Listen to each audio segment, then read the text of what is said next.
Jota, ontem o CENIPA, né, a Aeronáutica, né, divulgou o relatório do acidente que resultou na morte do ex-governador Eduardo Campos e de mais 6 pessoas.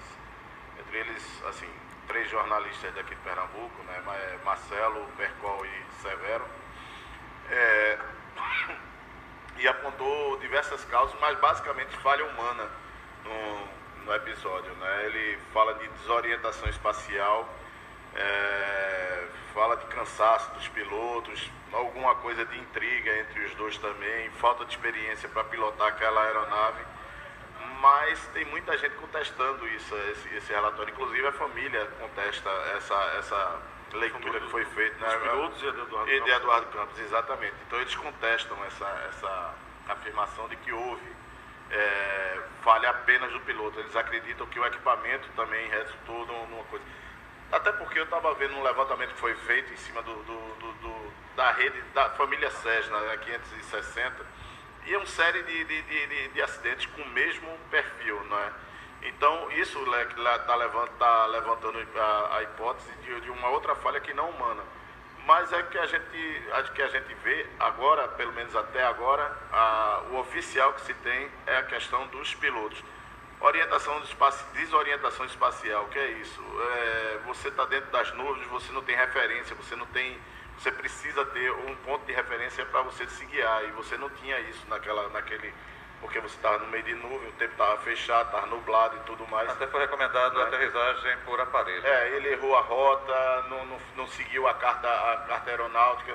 Então tem uma série de coisas. Eu acho que a gente pode esclarecer um pouco mais agora. Nós estamos ao telefone com o advogado especialista em direito aeronáutico, Sérgio Roberto Alonso, conversando com a gente, participando do Folha Política de hoje. Doutor Sérgio, muito bom dia. Prazer ouvi-lo aqui na Rádio Folha de Recife, Pernambuco. Tudo bem? O prazer é meu. Bom dia. Que avaliação o senhor faz da divulgação justamente do ocorrido, né, com o acidente justamente pelo CENIPA? Veja só, ontem eu ouvi bem o relatório final, né, feito pelo CENIPA, e poderia dizer o seguinte: o relatório está muito bem, é muito bom, provou toda a hipótese que desde os primeiros dias do acidente as pessoas que entendiam de aviação achavam que era, né? Então foi muito bem feito, e sempre todo mundo achou que era isso, uma desorientação espacial. E eu diria mais, esse acidente ele começa com uma violação do procedimento de instrumentos da base aérea de Santos, no Guarujá, né, e termina com uma desorientação espacial. Se os pilotos tivessem seguido a carta de aproximação NTP da base aérea do Guarujá, o acidente não teria ocorrido. Na medida que eles violaram esse procedimento, eles chegaram velozes e não estabilizados. E depois, por pouco eles não estavam no solo. Eles conseguiram arremeter, mas depois deu a desorientação espacial. Porque também eles não fizeram a subida de acordo com a carta. Eles fizeram uma curva à esquerda muito acentuada e ficou num voo entre olhar para o chão e no meio da nuvem. Isso é uma coisa clássica de desorientação espacial. Doutor Sérgio, Márcio Didier tem perguntas a lhe fazer. Bom dia, doutor Sérgio, tudo bom? Bom dia.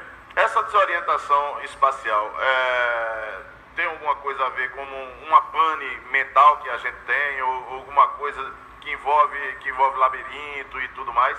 Ou é só você não saber onde é que você está guiando o seu avião? Não, a desorientação espacial é um problema humano, de labirinto e de percepção. Se você ficar no meio no meio de uma condição instrumento e numa condição visual, existe uma confusão. Por exemplo, se você estiver voando, você tem 2 tipos de voo.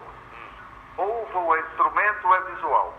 Visual, você mantém o voo com as suas informações visuais, mantendo o horizonte visualmente.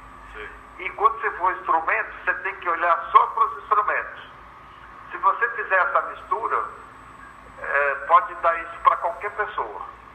É comum. Se você pegar a maioria dos acidentes do mundo de desorientação espacial ocorre dessa forma. Então, respondendo a sua pergunta, acho que é isso. Agora, pela a carta aqui de lá do aeroporto do Guarujá, o avião teria que ter passado 2 vezes por sobre a pista. No formato do I-8, né? 8. Aí passaria 2 vezes, aí pelo menos você certificava onde é que estava a pista e o tamanho dela.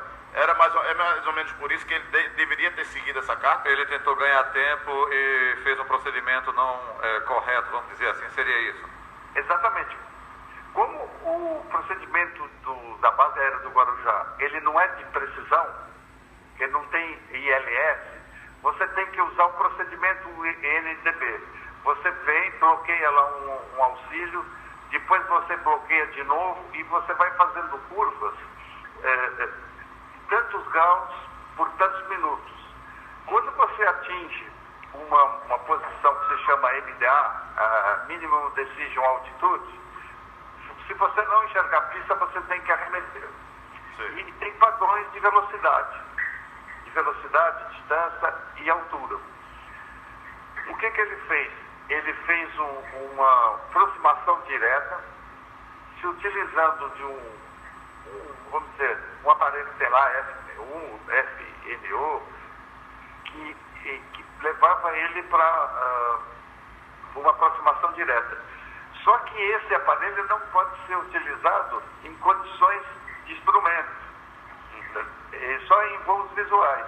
Ele usou isso e chegou para uma descida com a velocidade superior e desestabilizado. E ainda tinha uma condição muito ruim no dia aqui. Como ele só pode operar naquela cabeceira, ele veio, que é a cabeceira 35, 32, que é com proa norte, ele vinha com vento de cauda, que era que acelera o que avião. soprava do mar para a terra, aumentando mais a velocidade dele em relação ao solo. Entendeu? E um acidente semelhante a esse foi o dos Mamonas Assassinas, que eles vieram com uma aproximação desestabilizada, veloz, só que lá teve uma característica, ele fez a arremetida para o lado errado. Mas tem alguma característica com esse aí, entendeu? Mas era um voo noturno. Agora, doutor Sérgio, Pois não. não, é comum pilotos fazerem esse tipo de atalho, não? Eu não posso dizer se é comum, ele não podia fazer. Legalmente ele não podia fazer, ele violou a norma. Ele violou a norma. Entendeu? Quer dizer, e pagou com a vida. Quer dizer, os padrões, aquele padrão de fazer aquela coisa, é tudo bem feito para que dê tudo certo. E a aviação é assim, tem várias, ela era muito insegura, depois eles puseram vários padrões e que tornou a aviação segura. Mas se você rompe os padrões, ela volta a ser insegura. Entendeu? É isso aí. Agora, pois não. Jofre Melo também tem perguntas a lhe fazer. Jofre. Pois não. Doutor Sérgio, bom dia. Bom dia, Jofre. Em termos legais e normativos, já que o senhor trouxe esses termos à nossa conversa, seria preciso a torre, por exemplo, orientar o piloto após essa remetida, ou ela contaria que previamente o piloto teria conhecimento da carta relativa específica daquele aeródromo? Veja só, a base aérea de Santos não tem controle, ela é Rádio Santos, a responsabilidade é toda do comandante.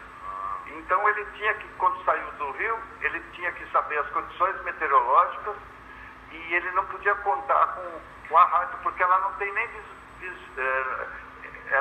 não visualiza e não tem radar para acompanhar. Por isso é que tem o sistema IMDB. E outra coisa, ele rompeu ainda mais, violou ainda mais a legislação, quando ele falou que estava fazendo o procedimento NDB e estava fazendo outra coisa. o que em jargão aeronáutico estava fazendo um macete, entendeu? Ele cantou uma posição, mas estava noutra. Certo. Dr. Sérgio Roberto Alonso, com relação ao Centro de Investigação e Prevenção de Acidentes Aeronáuticos, o CENIPA, ele goza de credibilidade, existem questionamentos também com relação a isso, como é que o meio, não é, encara justamente um relatório apontado como esse pelo CENIPA? Veja só, o relatório do CENIPA tem presunção de verdade. O Supremo Tribunal Federal, inclusive, tem vários julgamentos que dizem o seguinte, que as decisões do CENIPA para efeito de investigação de acidentes aéreos e de responsabilidade é o único órgão capaz de... é a única perícia com credibilidade. Obviamente, você pode, se você provar que ele fez errado, quer dizer, você pode provar, mas é difícil, entendeu? Então, tem presunção de verdade. E o Supremo equivale às decisões do CENIPA, às decisões do Tribunal Marítimo para acidentes náuticos navais. Agora, nesse caso também, o que peca é justamente a caixa preta não estarem funcionando, gravando. Isso poderia dar uma credibilidade maior ou um atestado maior. Por conta de não ter acontecido isso, gera essas divergências de opiniões, não é isso? Veja só, agora o problema de ter a caixa preta, isso eles até colocaram, era o problema do operador. Na realidade, o avião não podia estar operando sem a tal caixa preta, que estava desativada, não sei porquê. Entendeu? Agora, o relatório do ponto de vista técnico, na minha visão, está perfeito. Certo. Entendeu? E por mais que fiquem falando aí que erro de projeto, disso, daquilo, eu duvido que alguém consiga provar o contrário. Entendeu? Porque está muito tecnicamente perfeito. Quer dizer, não é, ele acha, ele demonstrou, porque ele mostrou a carta de um radar, disso, daquilo, está tudo comprovado. E outra coisa, tem credibilidade internacional. Certo. Vamos supor que se amanhã ou depois forem lá contra o fabricante da aeronave, o projetista da aeronave falando isso ou aquilo, nos Estados Unidos, na Europa, seja onde for, esse relatório praticamente prevalece. Entendi, sim. Muito bem, doutor Sérgio Roberto Alonso, muito obrigado pela sua participação aqui com a gente, bom ouvi-lo, um forte abraço e tudo de bom. Para vocês também, eu que agradeço. Conversamos com o advogado especialista em Direito Aeronáutico, doutor Sérgio Roberto Alonso, participando com a gente do Folha Política de hoje. 11 horas, mais